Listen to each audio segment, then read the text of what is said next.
शिवं शिवं। नमस्कार, आप सबका हमारे चैनल श्रीमद होम रेमेडीज पर स्वागत है। इस वीडियो में मैं एक बहुत ख़ास चीज़ बताने जा रहा हूँ। देखिए, हमारे बहुत सारे जो सब्सक्राइबर्स हैं वो गांव में रहते हैं, शहरों में भी बहुत सारे लोग रहते हैं। तो जाने अनजाने में हम कभी कभी सांप को मार देते हैं, क्योंकि सांप का खौफ तो रहता है हमारे सर पे। आ गया तो भाई हम उसे भगाने की कोशिश करते हैं। जाने अनजाने में क्या होता है, हम गाड़ी से जा रहे हैं और सांप रास्ते में आ गया तो भाई उछल के तो मर ही जाएगा। तो जाने अनजाने दोष होते हैं। तो इसके जो प्रॉब्लम्स हैं ये भी मैं आपको बताऊंगा, उसके सॉल्यूशंस हैं वो भी मैं आपको बताऊंगा। देखिए, आपको कभी भी मारा तो बहुत सारे प्रॉब्लम तो शादी के बाद होती है। ज्योतिष शास्त्र में सांपों से जुड़े कई प्रकार के योग और दोष बताए गए हैं। कभी कभी जाने अनजाने इंसान ऐसे काम कर देता है जिससे वो सांप से संबंधित दोष का भागीदार बन जाता है। कभी कभार ऐसा भी होता है कि हम कहीं घूमने जा रहे हैं और गाड़ी के नीचे सांप आ जाता है और गाड़ी के नीचे आने से वो मर जाता है।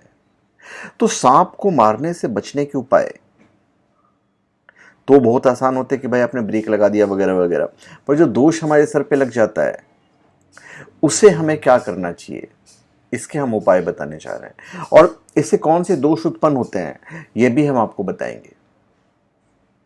इस उपाय को आप घर में भी कर सकते हैं। कई बार हम घर में सांप को मार देते हैं, कभी कभी मजबूरी में मारना पड़ता है। तो घर में सांप को मारने के दोष के उपाय जो मैं बताऊंगा उसको आप कीजिए, आपके सारे दोष जो हैं दूर हो जाएंगे और आप खुद उसे सक्षम है उस दोष को दूर करने के लिए। तो उपाय सारे बताएंगे। अब दोष क्या क्या लगते हैं वो मैं आपको बता देता हूं, जो जाने अनजाने हो जाते हैं। इस दोष के कारण व्यक्ति की शादी के बाद उसे संतान देरी से प्राप्त होती है। सांप को मारने वाले व्यक्ति की कुंडली में भले ही अच्छे योग हों, लेकिन इस कृत्य के कारण उसके जीवन में संतान सुख की कमी रहती है।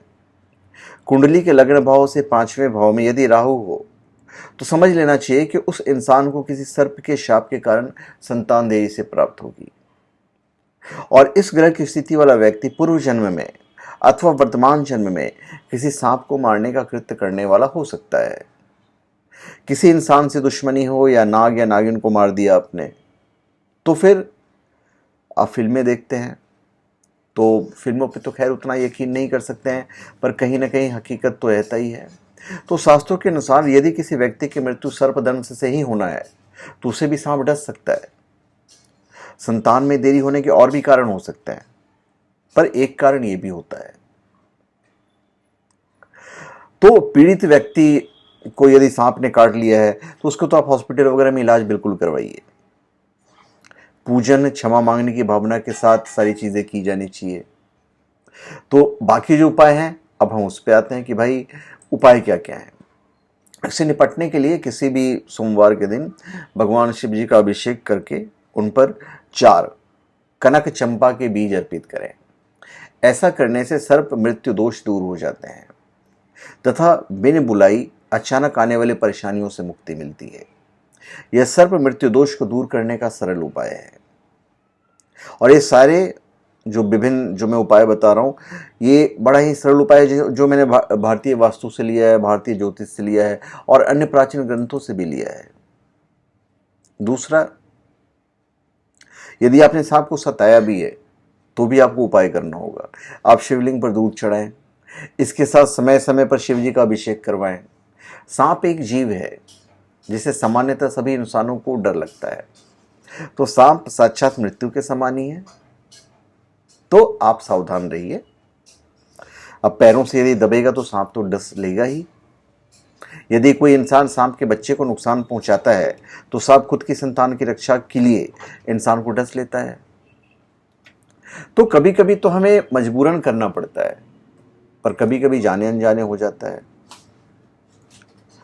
तो जो उपाय हमने आपको बताया है वो यही है कि भाई आप शिवलिंग की पूजा कीजिए। कभी कभी ये भी कहते हैं कि भाई नाग पंचमी के दिन खास करके आप भगवान शिव को अभिषेक करें, ऊपर जो नाग है ऐसे दूध चढ़ाएं कि ऊपर से दूध गिरे और वो जो दूध है वो शिव जी के ऊपर परमानेंट गिरता रहे। तो ये आसान उपाय हैं जो मैंने आपको बताया है। तो धन्यवाद। आप सबका हमारे चैनल पे स्वागत है। आप हमारे चैनल पे सब्सक्राइब करें और अपने कमेंट दीजिए। धन्यवाद।